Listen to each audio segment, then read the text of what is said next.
from the sprint backlog, the product owner comes up and says, hey, some requirements, we need to add more requirements, then we can add this again, we can repoint the story, right?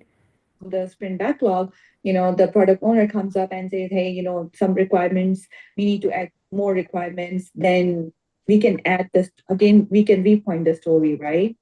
So that's a really that's that's a that's a really good question. I have to say, so there's the right way and the wrong way. So the right way, and this is what I highly, highly recommend when points have already been sized, stories have already been pulled into the sprint, and the sprint's been kicked off.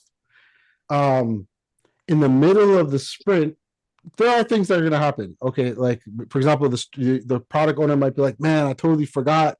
I need to add a few requirements. I forgot the CTA. I forgot to mention this or that." Stuff happens, right? You might forget something.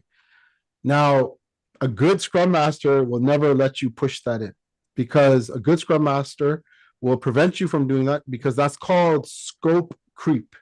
If you don't know that word, write it down. Scope creep.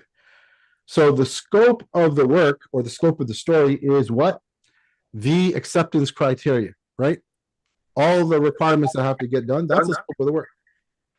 But if you sneak in and you try to put in additional scope, additional acceptance criteria while the developers are working, you're a creep. I mean, you're not a creep, but you're creeping. You're creeping and you're slowly sneaking in that requirement. So that's called scope creep. That's a real word, like scope creep, and it's frowned upon. You don't want to do that. Now, you are going to do that every once in a while, right? Like I'm going to keep it real, right? Like I'm teaching. You guys are product managers. You're not scrum masters, right? Scrum masters are kind of like the teacher, the principal in the hallway, And you guys are like the A team, right? So, right, the A team. So I want to make sure that you have the tools necessary to work. And anybody that hears this, they're going to be a little upset because it's not like the right thing. But like I said, I'm gonna tell you the right thing and the real thing. So let me keep it real for a second. In reality, as a product manager, you want to get stuff done, right? If you have a page and there's a broken button, it's not like working, right? Like you can't launch that. So if that means you forgot to mention something about a CTA or something, there's something very important that you need to kind of sneak in there. You might add a few things here and there during the sprint while the developer's working. And yes, the developer might find out. So you could talk to the developer and be like, listen, I added XYZ. I know I wasn't supposed to. Please, can I just let this in? You could play it like that and just have a good relationship with your developer. As long as you're not doing this all the time, right? Like if this becomes a habit and like you're like constant, they're like, all right, it's 13 points, right? And then in the middle of the sprint, you're like, oh yeah, I forgot to say this, that, and by the way, that you just added another 13 points. That is messed up. I don't, there are people that do that. Don't be one of those people because ultimately, man, it's a team and there's a relationship, right? It's kind of like if you got a restaurant business and you got cooks in the kitchen, right? You might overwork them sometimes. All right, man, there's somebody, they're ordering 50 burgers for catering. Okay, and give them a little bonus or something. But every day, they're going to hate you, right? You don't want to do that.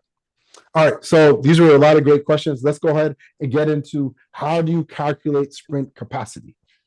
So remember that, a sprint is your future sprint.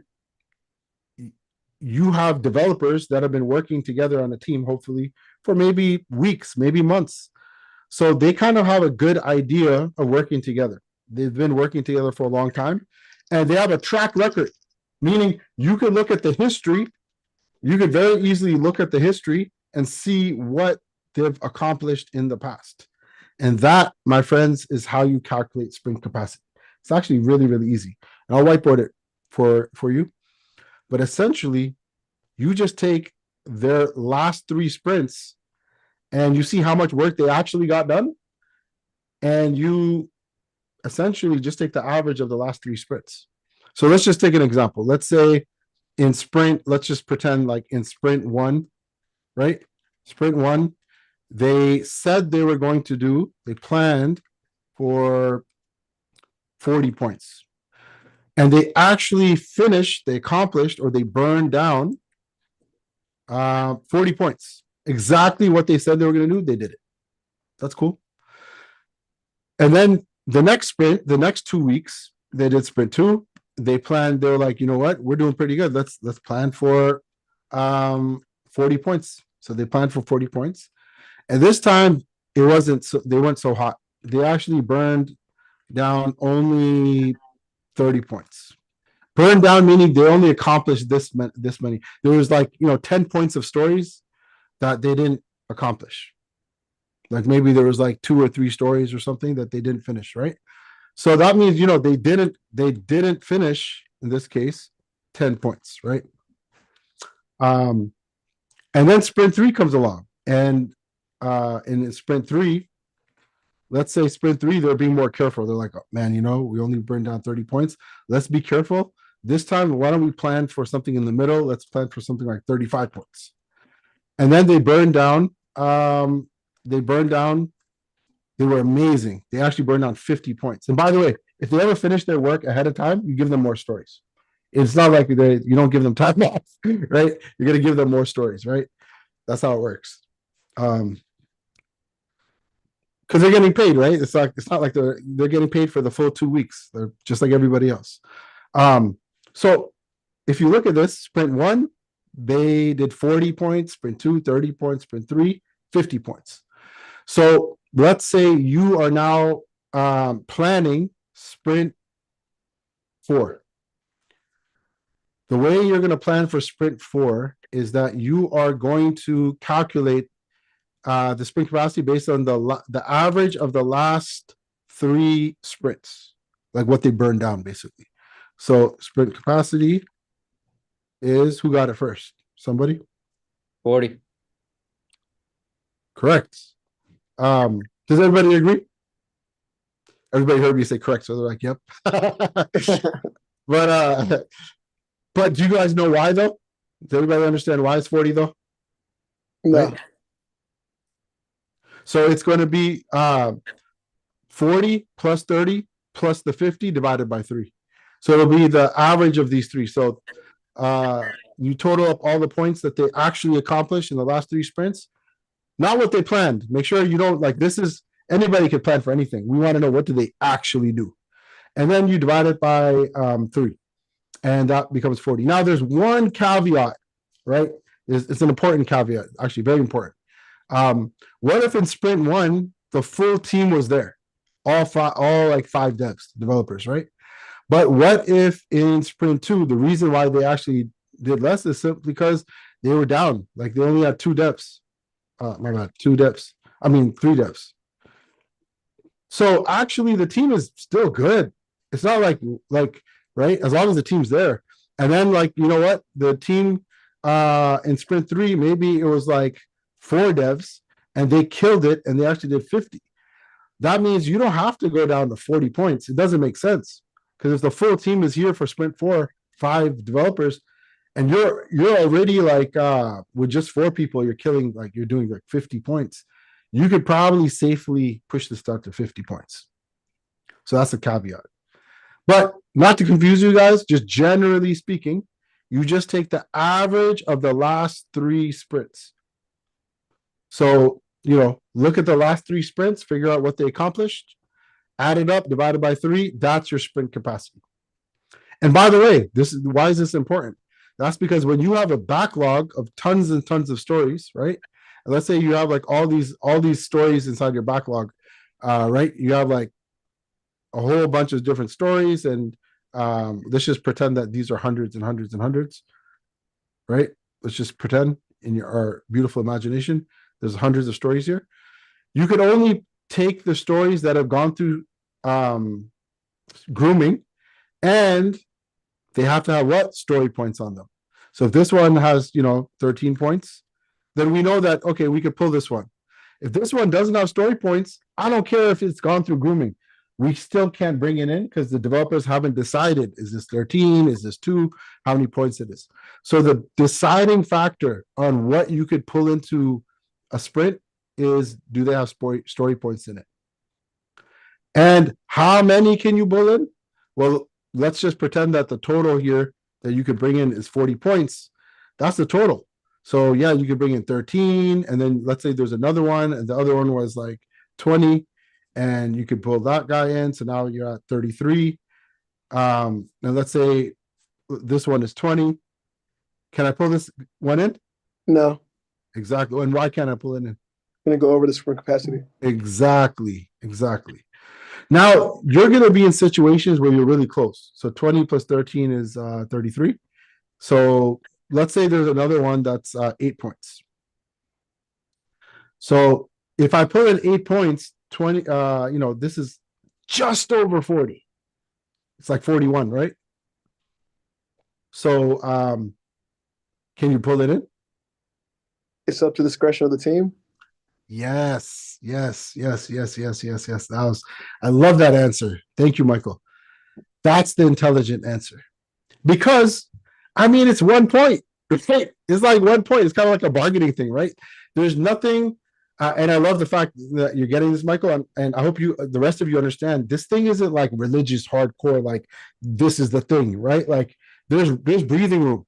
Like, okay, like there's 1 point, you can negotiate.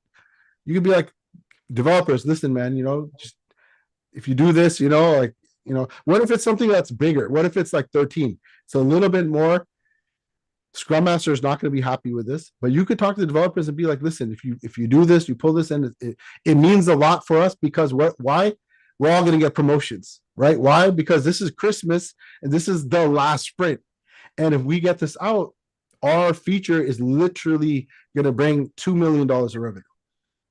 Now they're like, oh, right? This isn't like some content I'm changing. This is like literally this feature is going to potentially bring us $2 million of revenue, of holiday revenue for our e-commerce website, right? Or whatever. So that's how you calculate sprint capacity. Any questions? Any questions on anything that we talked about so far?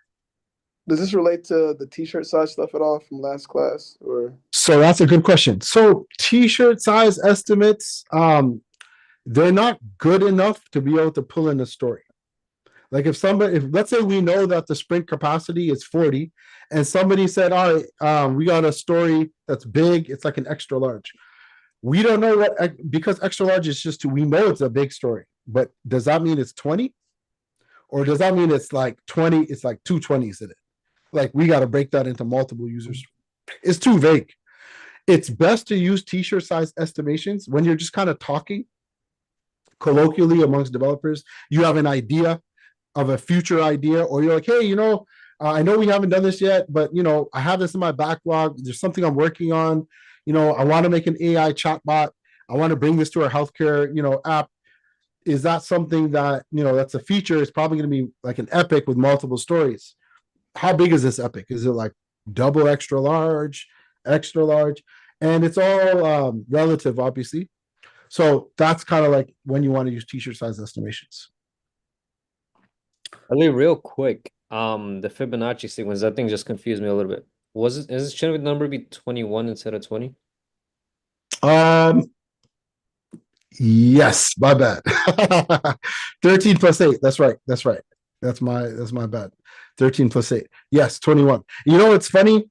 There's a weird Fibonacci sequence. There's another version. Not that, like, if you really got hardcore into like the Scrum Master stuff, they have different. Remember I said that there's like, we call it planning poker because they hand out these poker cards. There's one version of the poker cards that it's 20 points. I have no idea why. Like, it doesn't make sense, but it does. So sometimes in real life you will see 20, you might see 21, but the concept is the same. That's a really good point. All right. All right. So if everybody is cool, what we're going to do is, Nadal's hating on me here. He's like, come on, Ellie, you're up in the Canadian educational system. I'm Canadian. All right, I'm going to throw you guys in a breakout session. What I want you guys to do is the following. Whoever you're partnering with is okay. you're just gonna make 4 different sprints, right? And what I want, sprint 1, 2, 3, 4, and then just randomly throw some fake stories in there. Even if you didn't write it, just make some fake ones, some shell stories, add some points to it, just really quick, and just throw them in different sprints. So that way you have certain sprints that have like story points that were burned down, right? And then I want you to go through the sprint planning exercise, and one person be the scrum master, the other person be the product manager, and go ahead and like have the other person test the other person. Let them don't tell them what the capacity is. Let them calculate the capacity. Based on that, they'll have to bring in the stories into the sprint 4. Everybody good with what to do? All right, so we're going to do that for the next few minutes, and then when we come back, we're going to practice a little bit of a sprint refinement meeting. All right, guys, let me pop open the breakout rooms.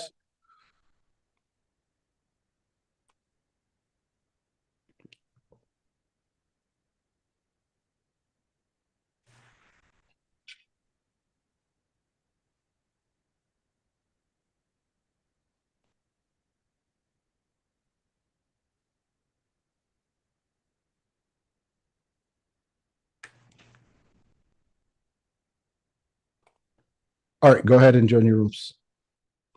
I'll catch you guys in 5 minutes.